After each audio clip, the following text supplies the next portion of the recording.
Gracias por estar una vez más con Palabra de Mujer. Hoy vamos a conversar de un tema muy actual e importante para toda la ciudadanía de nuestro país y es el proceso electoral. La primera etapa que ya pasamos y la segunda ronda que estamos a muy pocas semanas de presenciar.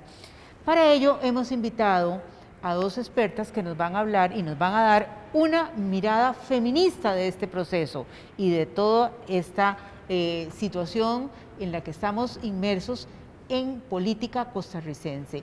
Y son Gina Cibaja Quesada, quien es politóloga, docente e investigadora de la Facultad de Ciencias Sociales de la Universidad de Costa Rica, de la Escuela de Ciencias Políticas específicamente. Muchas gracias, Gina. Un placer estar con usted y un honor que nos acompañe en Palabra de Mujer. El honor es mío, muchas gracias, Maricel, por la invitación. Gracias, Montserrat Zagot es nuestra segunda invitada y le agradecemos también mucho a Montserrat, quien es una reconocida analista de la política nacional, es socióloga, académica de la Universidad de Costa Rica, docente e investigadora, pionera en estudios de violencia contra las mujeres en nuestro país y actual directora del Centro de Investigación y Estudios de la Mujer CIEM. Gracias, Montserrat, un placer de verdad y muchas gracias por acompañarnos en Palabra de Mujer. Montserrat, ¿qué diferencia esa mirada feminista del proceso político que ya vivimos y de la segunda ronda que se avecina? Esa mirada feminista, ¿qué nos permite analizar? ¿Y qué significa eso, mirada feminista? Sí, muchísimas gracias, Maricel. En primer lugar, un cordial saludo para Gina también y para todas las personas que nos ven y nos escuchan. Debo empezar diciendo que una mirada feminista es una mirada esencial, fundamental, para analizar cualquier proceso social. Una mirada feminista es lo que nos permite ver el impacto diferenciado que tiene cualquier política pública, cualquier proceso, cualquier acto de forma diferente en hombres y en mujeres. ¿Qué significa esto? Que los procesos políticos no son neutrales, no tienen los mismos efectos en todas las personas, no tienen las mismas consecuencias en la vida de las personas.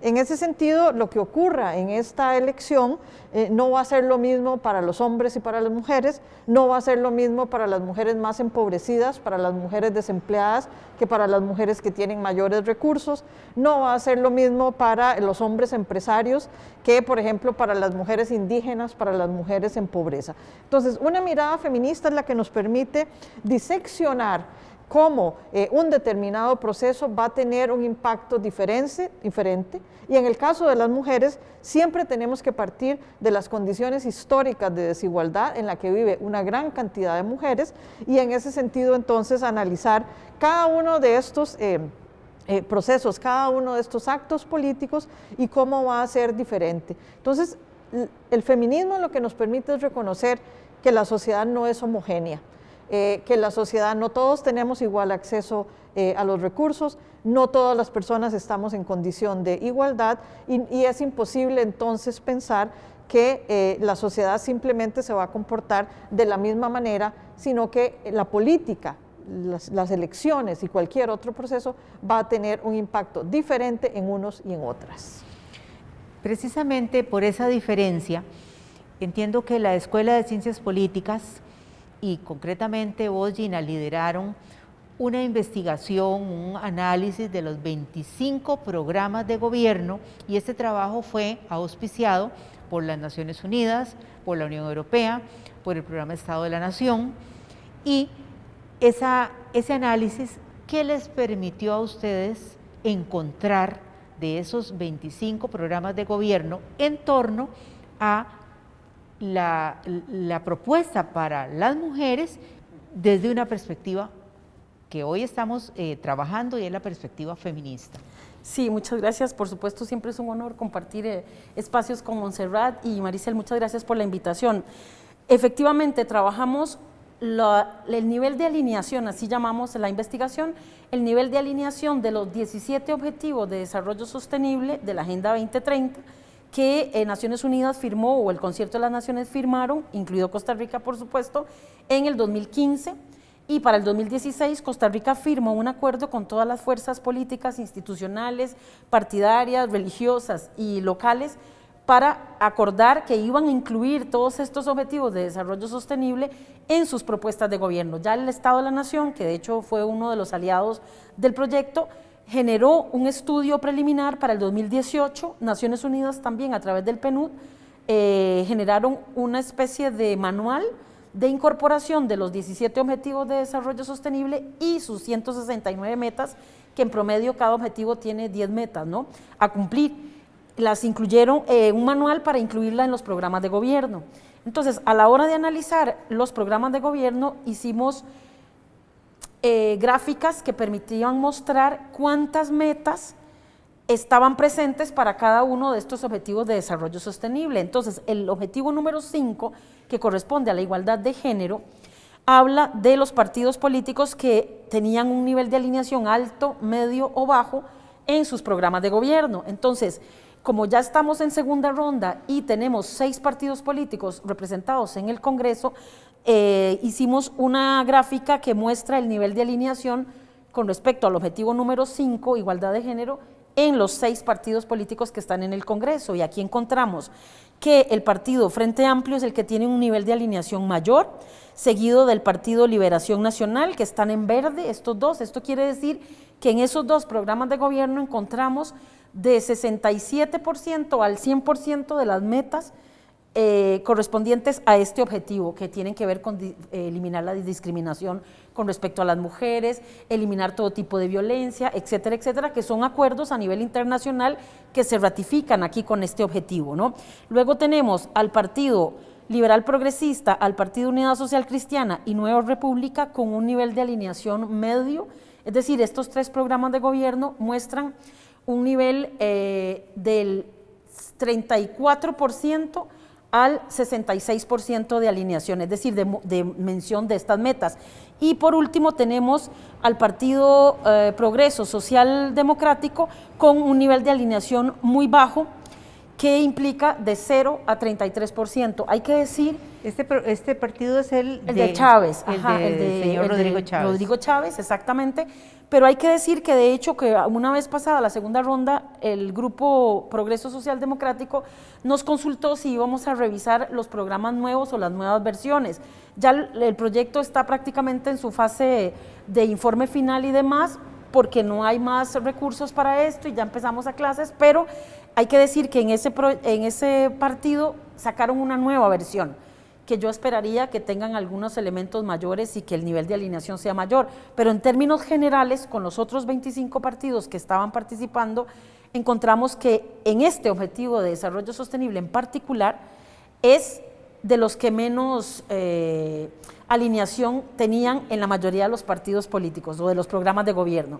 Ya Naciones Unidas lo ha advertido varias veces, ocupamos más de 200 años para lograr una cierta equidad entre hombres y mujeres en todos los planos, ¿no? Políticos, económicos, culturales, sociales, de empleo, etcétera, etcétera. Muchas gracias, Gina. Montserrat, como directora del Centro de Investigación de Estudios de la Mujer, ¿cómo valoras en forma general el panorama de las mujeres? ¿Cómo encontró el proceso electoral a las mujeres en Costa Rica? Sí, muchísimas gracias, Maricel. Yo creo que un elemento muy importante que hay que decir es que el contexto de la pandemia produjo serios retrocesos en la condición de las mujeres en todo el mundo, pero en particular en Costa Rica. En algunas áreas, como por ejemplo el área de empleo, se calcula que hay un retroceso de unos 30 años. Las mujeres fueron expulsadas masivamente del mundo del empleo. Hubo un proceso incluso de redomesticación de las mujeres, por decirlo de alguna forma, cuando cerraron las escuelas, los centros de cuidado, los centros de atención de personas ancianas. Las mujeres tuvieron que retornar a los hogares, se les recargaron las tareas de educación, de salud, etcétera. Es decir, siempre lo hacemos, pero una pandemia fue todavía una situación mucho peor para las mujeres.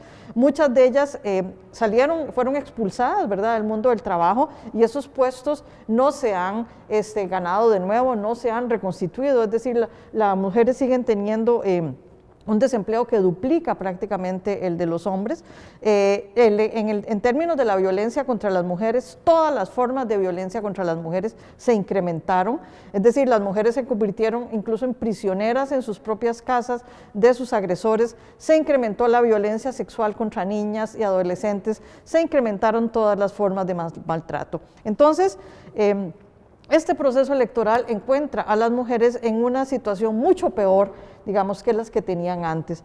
Entonces realmente sorprende escuchar lo que planteó Gina, en el sentido de que los programas de gobierno prácticamente no abordan la situación de la igualdad y de la equidad de género. Es decir, que los programas de gobierno ni siquiera están haciendo un reconocimiento social de estas condiciones de desventaja todavía empeoradas por la pandemia en las que quedaron las mujeres. A pesar de que estos datos han sido discutidos y han sido planteados en múltiples espacios, los partidos gobiernos simplemente escogieron y optaron por ignorar esta problemática. Y cuando han hablado de las mujeres, cuando han hablado de la condición de las mujeres, ha sido por puro discurso político, desde mi punto de vista bastante oportunista. En las últimas fases de la primera ronda, en un determinado momento todos hablaban de violencia contra las mujeres, todos se convirtieron, digamos, en candidatos feministas, pero evidentemente eso ni siquiera se ve reflejado en sus programas de gobierno. Sin embargo, tenemos una Asamblea Legislativa que presenta una situación de paridad, tenemos algunas diputadas personas muy reconocidas en el ámbito nacional. ¿Da eso una oportunidad diferente para el avance de los derechos de las mujeres y la erradicación de la violencia?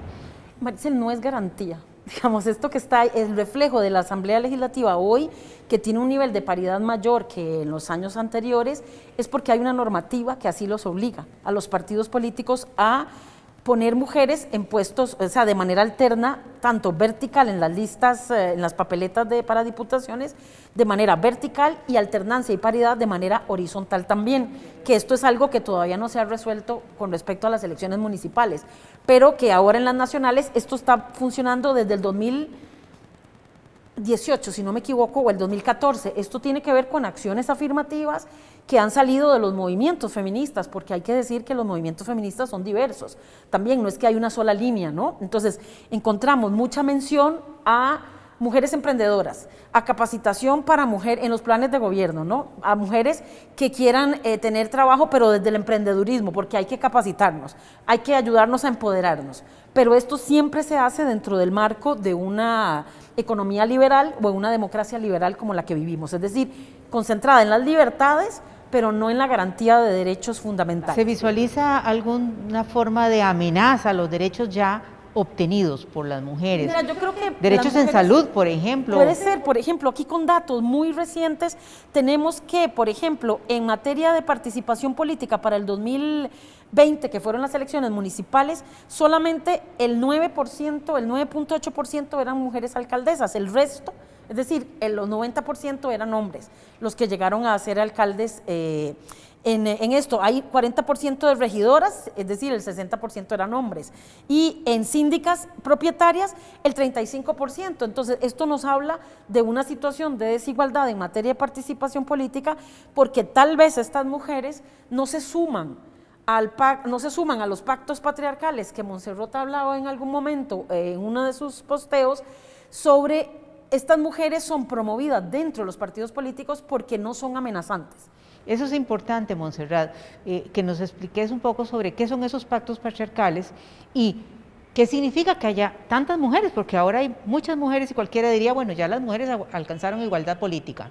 Sí, a ver, yo creo que es muy importante, digamos, es un asunto de igualdad, ¿verdad? Que las mujeres puedan acceder en igualdad de condiciones que los hombres a los puestos de elección popular y de participación política. Eso nunca ha sido una garantía, ¿verdad?, de que las mujeres vayan a llevar políticas pensadas en las mujeres y sobre todo en las mujeres más históricamente excluidas. Es decir, las cuotas de participación política, que es lo que tenemos en Costa Rica, le cambia el rostro a la política, es cierto, pero no necesariamente le hace un cambio estructural. Y ya lo hemos visto en Costa Rica en otros momentos, una breve referencia a la historia. En el periodo 1990-1999, que ni siquiera existía todavía la legislación de cuotas de participación política, fue el periodo en el que más legislación a favor de las mujeres, de los grupos históricamente excluidos, se aprobó en el país. Es más, de hecho, la ley de cuotas fue parte de esa gran ola, digamos, progresista en relación con las mujeres que se produjo. Cambió la legislación, entraron más mujeres en la Asamblea Legislativa y lo que hemos visto en los últimos años es más bien un retroceso y una amenaza a avances que teníamos las mujeres. Por ejemplo, todo lo que tiene que ver con la gran oleada conservadora, la gran oleada fundamentalista religiosa que ha tenido un impacto muy importante en la política, ha impactado de alguna forma incluso quiénes son esas mujeres que llegan allí. Es decir, ahí no llegó un dechado de mujeres feministas, progresistas, llegan las mujeres más disciplinadas de los partidos políticos, las mujeres que no enfrentan a los hombres de esos partidos políticos, las mujeres en las que los hombres confían, ¿verdad? Y ahí es entonces donde se habla de los pactos patriarcales. Muy brevemente, un pacto patriarcal es esa cultura política en general que existe, en este caso en los partidos políticos, es tácita, no es explícita, en la que se siguen, digamos, las reglas masculinas, las reglas de la hermandad masculina, y en las que lamentablemente muchas mujeres participan también, ¿verdad? Y se suman, digamos, a estos procesos en que los hombres pactan y transan entre sí, y muchas veces pactan y transan mujeres en el proceso. Muchas gracias, Montserrat. Quedamos en el tema de pactos patriarcales. ¿Qué efecto, qué consecuencia tienen esos pactos en esta segunda ronda? ¿Qué es lo que ya estamos a unas semanas de enfrentar? Tal vez lo vemos con claridad con las mujeres que llegan a la Asamblea Legislativa en esta elección que tuvimos en febrero pasado, el domingo de febrero. Por ejemplo, doña Pilar Cisneros, que es una periodista de gran renombre, reconocida, tiene un capital simbólico positivo, favorable, porque además cubría política y era muy polémica cuando ejercía como periodista, es la que hace de alguna manera el doble a Rodrigo Chávez. Es ella la que sale a dar la cara cuando se le saca a Rodrigo Chávez el hecho de que haya sido acusado como acosador sexual en un organismo internacional. ¿Quién es la que sale a defenderlo? Pilar Cisneros, pone todo su capital ahí para defenderlo. Eso es un claro ejemplo de un pacto patriarcal. Aunque esto no significa que doña Pilar lleve una agenda pro mujeres, no voy a decir feminista, pro mujeres. Está clarísimo que está aliada a esta situación, y además el hecho de que desde el inicio de la campaña se le achacara a Rodrigo Chávez el hecho de que había acosado a unas funcionarias en el Banco Mundial, más bien lo fortaleció y además invisibilizó a la otra candidatura que también tenía, digamos, ahora en segunda ronda, el seguir insistiendo sobre ese tema, que lo único que hace es fortalecerlo, porque la mayoría de la población de alguna manera ha apoyado el acoso sexual a las mujeres, el acoso laboral contra las mujeres, y de alguna manera han callado o hemos callado, porque hay que incluirse ahí, todos hemos sido socializadas y socializados desde ese lugar. Entonces, este señor que dice que pone el pecho a las balas, o que dice que él asume, ¿verdad?, con una mujer que está ahí, con esa fuerza que tiene doña Pilar y valor simbólico, obviamente esto les favorece e invisibiliza las otras cosas que se le reclaman, por ejemplo, a Figueres sobre violencia doméstica, que además su propia hermana salió dando declaraciones al inicio de la primera ronda, de lo que hacía contra su mamá. Su exmujer, doña Josette Alman, ha salido diciendo que ella no fue víctima de violencia. Los que participamos en esas elecciones de esa época, los años 90, sabemos que eso no es cierto. Entonces, ¿qué pasa? Que hay pactos de mujeres que obviamente también pueden sentir miedo. O sea, pensando en doña Josette, pues yo entiendo, es el papá de sus hijos, está como candidato a la presidencia. Entonces, obviamente, lo ideal es salir a apoyar a estos hombres, y para no tener que asumir lo que esto implica, porque el ser feminista es una tarea de deconstrucción personalísima, que a veces las mujeres entramos en ese proceso de primero porque somos las principales víctimas en este sentido, pero no es tan fácil porque tenés de alguna manera que alejarte de todo tu entorno, incluida tu familia. Montserrat, en torno precisamente a esos pactos y a esta segunda ronda, ¿cómo analizás vos esta situación que estamos enfrentando ahora y que tenemos que enfrentar todas y todos los costarricenses para ir a votar en la segunda ronda? Sí, digamos, yo creo que no hay un escenario mejor, digamos, para analizar los pactos patriarcales que justamente el escenario de la política electoral tradicional, ¿verdad? Es decir, los partidos políticos están llenos, digamos, de esas estructuras, ¿verdad?, patriarcales, de pactos entre hombres, ¿verdad?, que negocian, digamos, el poder entre ellos, que unas veces van unos, otras veces van otros, ¿verdad?, es decir, que se favorecen. Desde que la legislación obligó, digamos, a que las mujeres fueran incorporadas, obligó, y claro, ¿verdad?, en eso, pues entonces también las mujeres se convierten en parte de esa estructura, ¿verdad? Y por eso digo que ya está analizado en todo el mundo que las mujeres que tienen más posibilidades de llegar a estos puestos, ¿verdad?, por medio de los partidos políticos, son las mujeres que le sirven a las causas de los hombres, que se alinean, digamos, mejor con ellos, ejemplo, Pilar Cisneros, y las que no representan una amenaza, digamos, para la forma tradicional en que se estructura y se divide el poder, ¿verdad? Entonces, eso es así. Yo creo que como resultado de estas elecciones, ¿quiénes fueron los que pasan a segunda ronda? Los dos guayacanes, ¿verdad?, vistos desde diferente forma. Uno, ¿verdad?, el macho, ¿verdad?, potente, ¿verdad?, que acosa sexualmente y que se sale con la suya.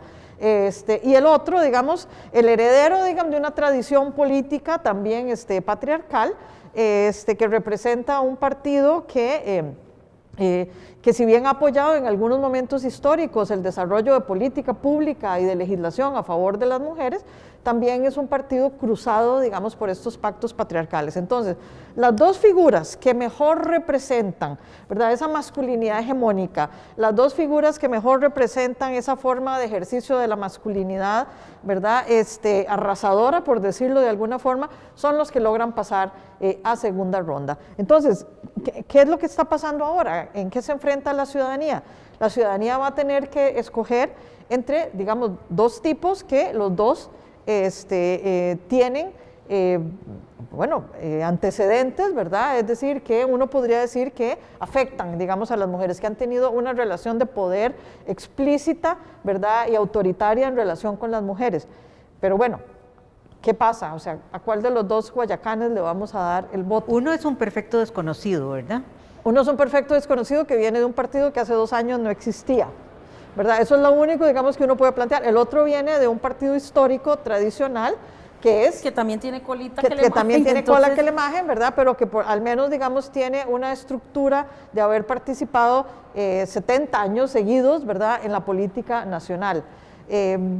Yo creo que la ciudadanía realmente la tiene difícil y yo estoy, digamos, muy decepcionada de ver que esos llamados, digamos, y esas informaciones que han surgido sobre violencia sexual, más bien los han fortalecido, ¿verdad? Es decir, no los han debilitado. Ya vamos cerrando nuestro programa, Gina. ¿Y qué mensaje querrías darles a nuestra audiencia, a los hombres y las mujeres, obviamente principalmente a las mujeres? Bueno, primero somos la mitad más grande, porque somos un poquito más de la mitad del padrón electoral.